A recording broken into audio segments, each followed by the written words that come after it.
Guys. So when I was studying regarding gyroscopic effect, I found so many videos on YouTube which are mostly mathematical way of explanation, and I felt they are to be non-intuitive. So I thought of making a video to explain this gyroscopic effect in an intuitive way. So first of all, I thought of a reason for being this gyroscopic effect a non-intuitive, which is not something obvious for most other people. The thing is, the torque or angular velocity vector which will be utilized in this process are not too intuitive. We have to feel them, like it takes some effort to feel them. So rather I thought of explaining this in terms of simple terms: force, acceleration, deflection or displacement, so that the whole thing may look obvious for people.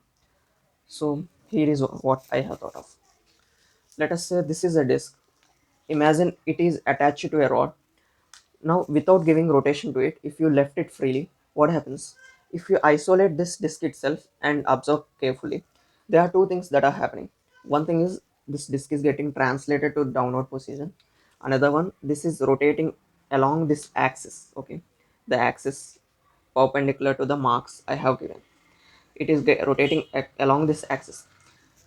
Now, we'll ask ourselves some few basic questions. Okay, what happens to a body if there is a force on it?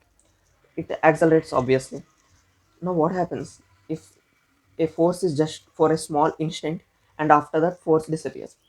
Until the force is there, it accelerates. As long as force is there, it accelerates. After that, acceleration stops, and whatever terminal velocity it has achieved, it will move with the terminal velocity.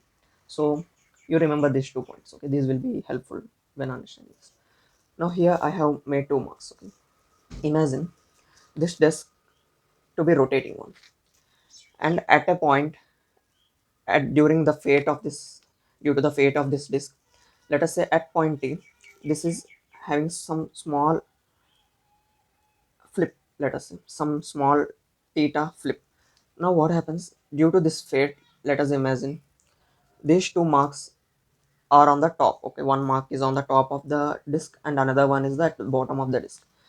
Now imagine when there is a little flip over this, the whole point of the torque that is acting on the whole system, one, the system combining this disk and the rod, is to just turn it down. Now you can clearly observe this, that couple acting, or the torque, you can make equivalent couple, a force being acted over here and another force being acted over here. This produces the same effect.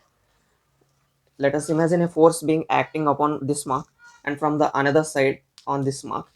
This produces the same effect which we see. There will be a flip, obviously. Now what happens when it is rotating? Okay, when this is an instantaneous force, if it, I mean, for it is acting for just an instant.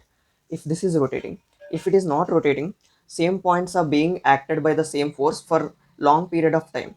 If it is rotating, at the very moment it reaches this position, there acts a force, and after that the force may be variable, I mean it changes. Now you can clearly see that the at that particular instant it is given a force. Now when it is given force, it takes certain time to move, like to get deflected. Now let us say if it is fixed, if it is given instant, a small force for particular instant, not continuous one, what happens is it will, in a meantime, in a small period of time, it will deflect. Okay, it will deflect. Now this deflection is being delayed due to its rotation.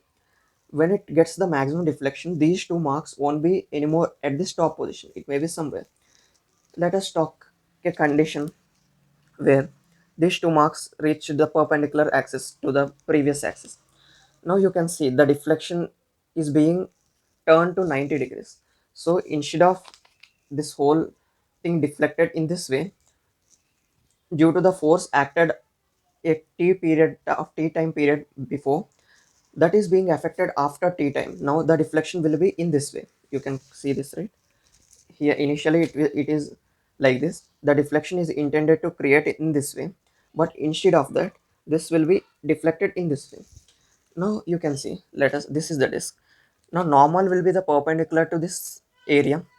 Now if it is deflecting in this direction, normal will also, what happens, this normal will also change in this direction.